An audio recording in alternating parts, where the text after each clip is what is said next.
Nah guys, begini baru namanya Islam pinter. Nggak kayak Filipus, nggak kayak kain nama, dan juga nggak kayak Aristo.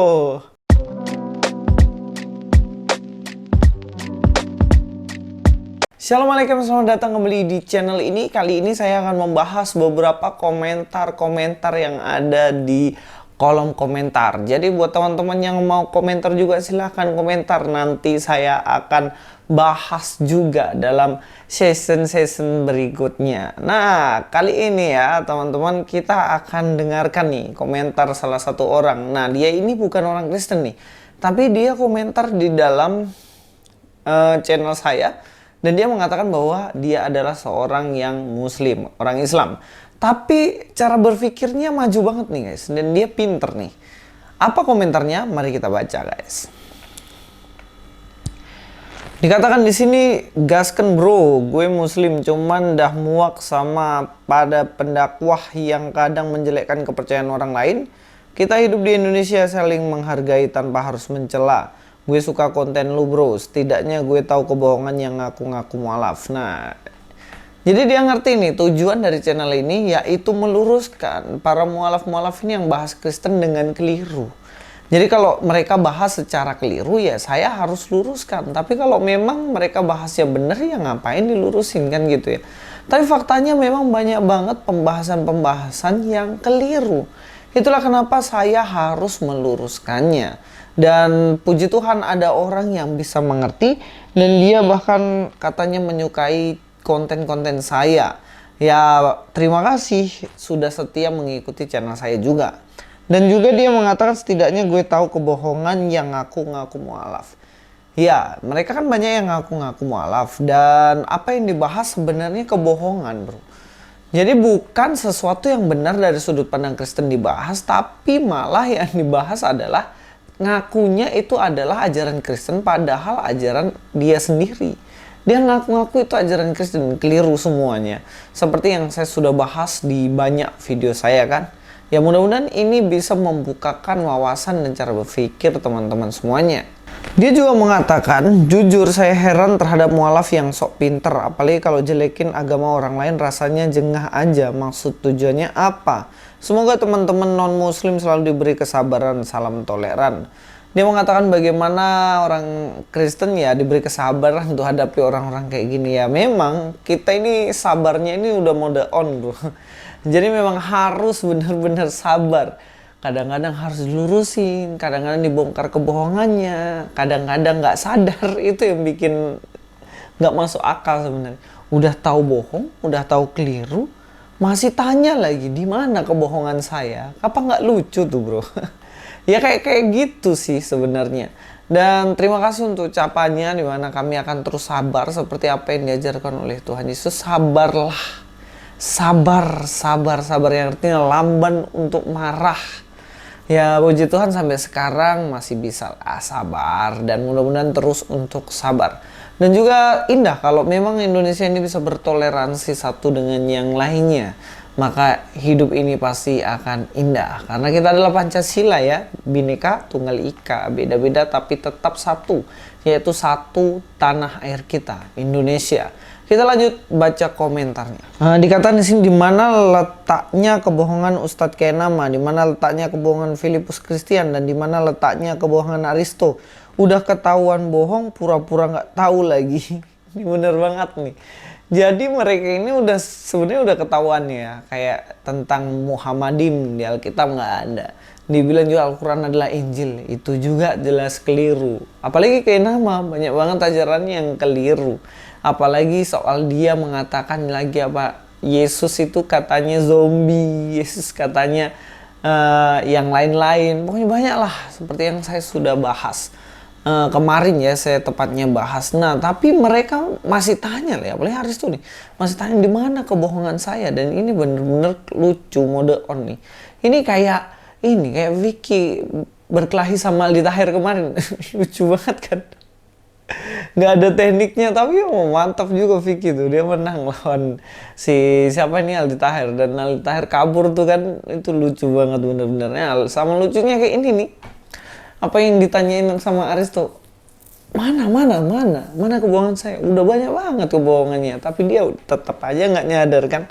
Ya begitulah ya netizen yang terhormat ya.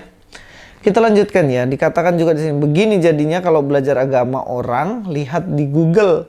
Cobalah kalau berani debat sama Bro Luis, jangan hanya teriak-teriak nggak jelas, biar masyarakat tahu siapa yang lebih cerdas. Apalagi si Filipus belum ganti juga namamu itu. Ya memang repot ya. Sebenarnya kalau saya sih nggak terlalu anti sama Google sih. Google tuh juga bermanfaat dan bagus. Cuman kalau ambil referensinya, referensi yang salah ini yang jadi masalah kan. Misalnya bahas tentang Yesus, yang diambil tulisan dari anak SD misalnya. Ada di internet dan dikutip, wah ternyata Yesusnya anak pungut dan lain-lain. Tapi dia nggak perhatikan referensinya, kan berbahaya nih. Berbahaya sama ajaran dia sendiri. Nggak teliti baik-baik, model Google nggak ngerti gitu dan akhirnya bahaya. Tapi kalau model Google bagus, misalnya kita ambil Alkitab Sabda, di situ udah ada Alkitab, situ ada kamus bahasa Ibrani Yunani, di situ udah ada pembahasan tentang konteks dan lain-lain. Itu kalau masih keliru, nah ini melesetin dan namanya menipu, bener nggak? Kalau dia jujur membahas tentang bahasan-bahasan yang ada dalam sabda itu, pasti dia nggak akan keliru. Sebenarnya gitu sih. Cuman mungkin sengaja mengelirukan atau sebenarnya dia nggak tahu apa-apa tentang Kristen kan, kayak gitu kan. Cobalah debat. Jadi gini, debat ini sebenarnya bukan untuk menunjukkan siapa lebih pintar sih. Karena kalau dibilang lebih pintar, nah saya ini nggak lebih pintar lah sebenarnya sama teman-teman semuanya. Nggak lebih pintar dari mereka sebenarnya. Cuman kita harus berpijak pada kebenaran, referensi yang benar, sejarah yang benar. Itu aja sebenarnya kelebihannya.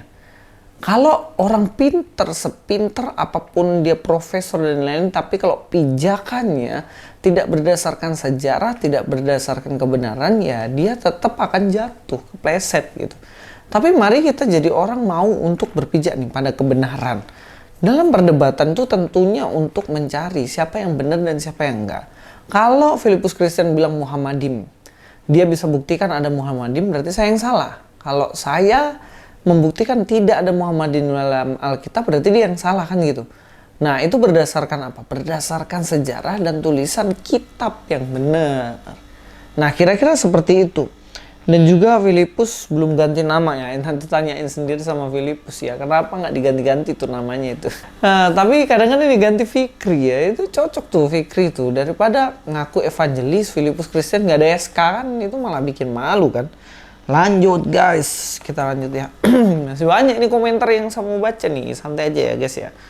Oten kok kalian bisa yakin sekali dengan Tuhan yang suka menghinakan leluhurnya, menghinakan dirinya sendiri, menghinakan utusannya dan menghinakan umatnya. Nah, ini lebih nggak nyambung lagi. Maksudnya Tuhan yang menghinakan leluhur dan lain-lainnya siapa? Apakah Yesus dia menghina leluhur dan lain-lain? Enggak lah. Bagaimana sih, aneh banget. Nggak ada kayak gitu guys. Dan ini pertanyaannya lagi ya. Apa yang membuat kalian begitu yakin? Ya jelas kami yakin lah bahwa firman-Nya itu ditulis berdasarkan sejarah dunia ini. Dan bukti-bukti udah jelas, saksi-saksi udah jelas. Ya jelas saya yakin dengan apa yang saya percaya. Nah pertanyaannya, kenapa Anda yakin dengan agama Anda? Sudahkah Anda meneliti sejarahnya? Atau sebenarnya karena Anda terlahir menjadi agama itu sehingga Anda ya udah agama itu, tapi belum ada pencarian dengan baik tentang agama itu. Ya nggak? Nah, itu dia. Ketika Anda sungguh-sungguh mencari kebenaran, teliti baik-baik. Saya jelas meneliti Alkitab saya, Anda silahkan teliti. Nah, para mu'alaf itu, apa mereka meneliti kitabnya? Enggak kan, yang teliti Alkitab dan diplesetin. Kan konyol cuy. Lanjut ya.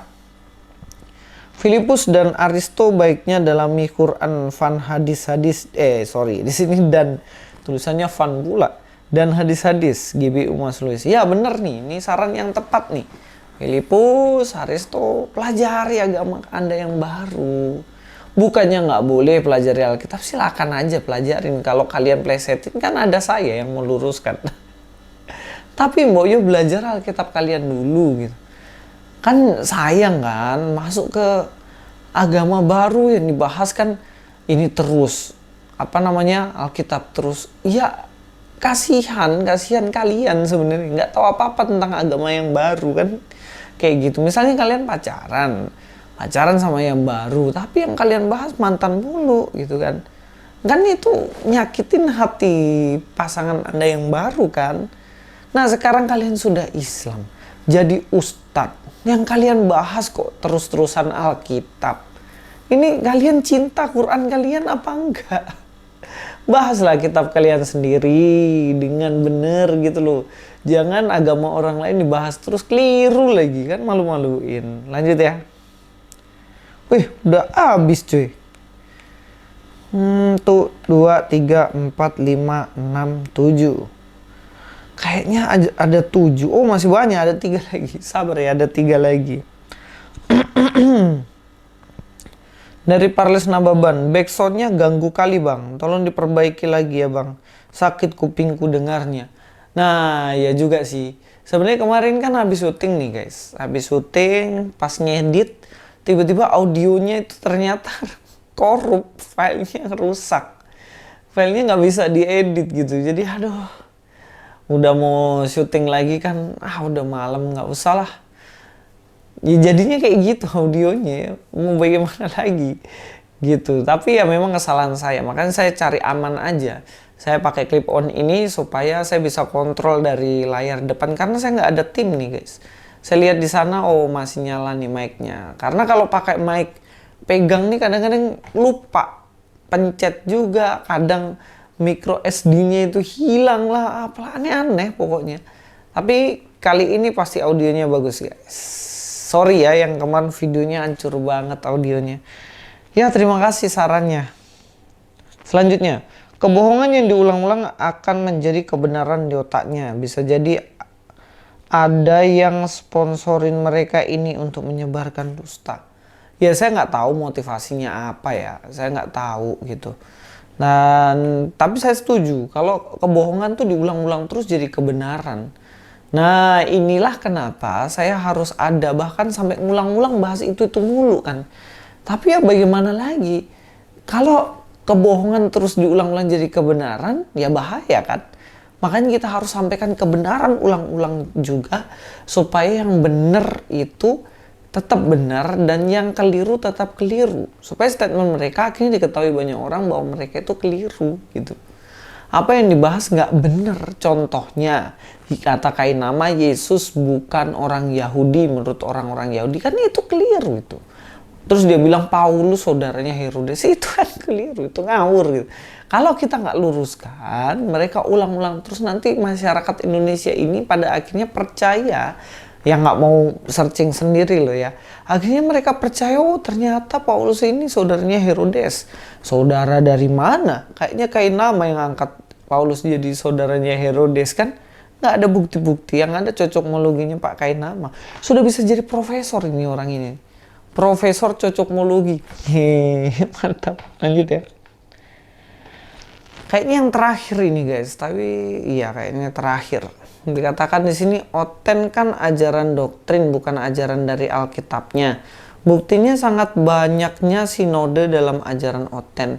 Coba deh Oten adain gerakan baca Alkitab. Waduh, ngajarin orang Kristen kok gerakan baca Alkitab. Keliru lah itu, bos. Di Kristen itu kalau khotbah nih, kau khotbah, kamu sharing, kamu renungan pagi, yang dipelajari kitab sendiri, bukan kitabnya orang. Pelajari kitabnya sendiri. Bahkan pendeta kalau khotbah pasti baca Alkitab, digali Alkitabnya, dieksposisi, disampaikan kepada jemaatnya. Bukan jelek-jelekin agama lain. Dan selalu dasarnya itu Alkitab. Bukan dihafal loh Alkitabnya ya, bukan dibunyiin doang loh ya.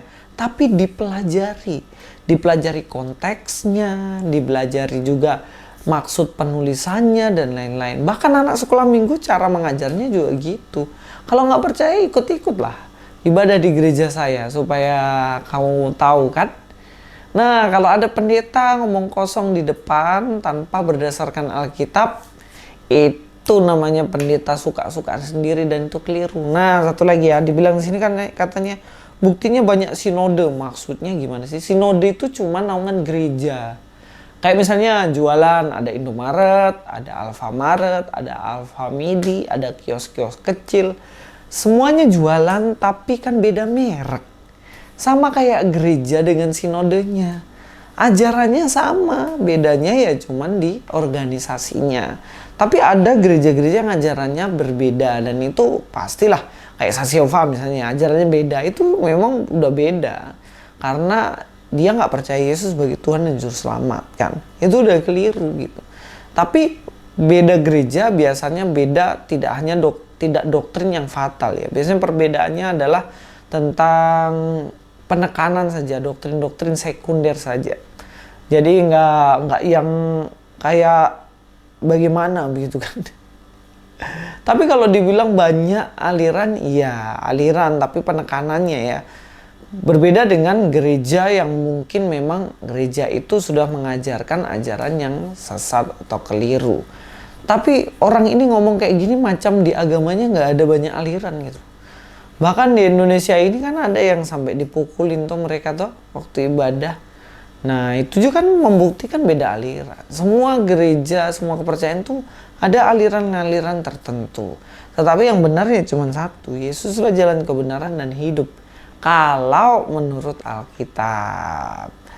Ya, apalagi ini dibilang nih. Oten kan ajaran doktrin, bukan ajaran Alkitab loh. Gimana sih namanya doktrin itu ya berdasarkan Alkitab. Anda juga kan hidup dari doktrin. Ketika tokoh agama Anda mengajar, diajarkan contohnya ya, kalian harus melakukan ini, atau yang dibilang akidah. Itu kan doktrin, beda istilah aja kan. Semua orang punya doktrin. Dalam Kristen memiliki doktrin. Agama Islam punya doktrin. Buddha punya doktrin. Tapi doktrin itu harus berdasar pada kitabnya sendiri. Nggak boleh berdasarkan kitabnya orang lain.